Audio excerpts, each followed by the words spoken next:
بسم الله والصلاة والسلام على رسولنا الكريم سيدنا محمد وعلى آله وأصحابه أجمعين. هنبتدي كده بداية سريعة كده عن 5 مباريات النهاردة اتلعبوا في دوري أبطال أوروبا.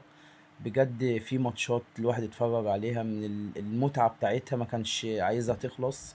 عندك ماتش زي نيوكاسل وبرشلونة، وعندك المان سيتي ونابولي، يعني يمكن اكتر ماتشين الواحد النهارده اتفرج عليهم ما كانش عايزهم يخلصوا من المتعة اللي كانت فيهم والإثارة.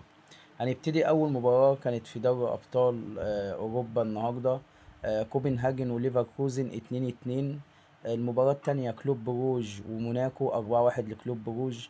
المباراة التالتة أندرلخت وجلاتا سرايت 5-1 لأنجلخت.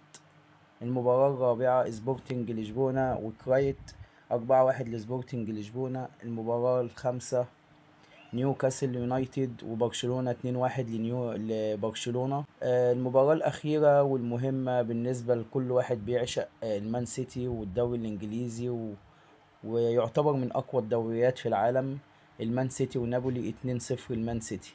هنرجع بقى لمرجوعنا الأساسي والأهم بالنسبة إن إحنا مصريين والدوري بتاعنا الدوري نايل والدوري المصري. مواعيد مباريات اليوم في ختام الجولة السابعة من دوري نايل والقناة الناقلة له.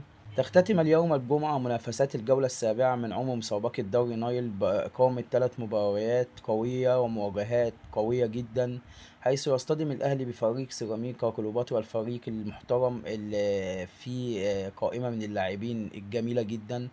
وكفاية إن عمرو السولية في خط النص بتاع سيراميكا كليوباترا ده لوحده فرقة. تختتم اليوم الجمعة منافسات الجولة السابعة من مسابقة دوري نايل بإقامة 3 مواجهات قوية، حيث يصطدم الأهلي بفريق سيراميكا كليوباترا، الفريق المحترم، الفريق اللي فعلا الأهلي لازم يعمل له حساب بكرة على أرضية الملعب. سيبك من فروقات الأسماء اللي في الأهلي وبين سيراميكا كليوباترا. انت راجل عايز تلعب وعايز تعرف الجماهير وتعرف الدنيا كلها ان انت الأهلي. لازم تلعب بروحك، تلعب بقوتك، تلعب بكل ما أوتيت له من قوة، لأن دي مباراة مصيرية. دي اللي هتحدد يعني ايه الأهلي وايه الفرق بين الأهلي السنة اللي فاتت والسنة دي.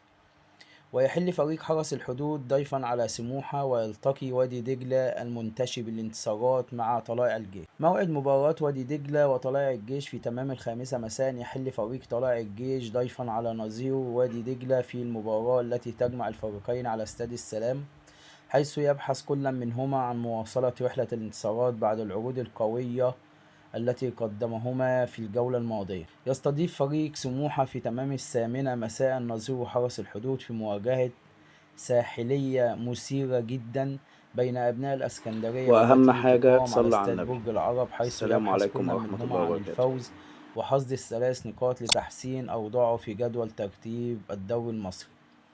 وإليكم موعد مباراة الأهلي وسيراميكا كليوباترا والمباراة المهمة المرتقبة. يستضيف الأهلي نظيره سيراميكا كليوباترا في المباراة المقرر لها 8 مساء على استاد القاهرة الدولي ضمن منافسات الأسبوع السابع لمسابقة الدوري المصري. ويستعد الأهلي لمباراة سيراميكا التي يطلع الفريق للفوز فيها من أجل استعادة الانتصارات. وخاض الأهلي 5 مباريات في بطولة الدوري الممتاز حتى الآن، فاز في واحدة أمام فاركو 4-1، وخسر من بيراميدز بثنائية نظيفة، ثم تعادل في 3 مباريات أمام مودرن سبورت وغزل المحلة وإنبي 2-2 وسلبيا 1-1 على التوالي. شكرا والسلام عليكم ورحمة الله وبركاته. يا ريت ما تنساش الاشتراك في القناة واللايك الجميل.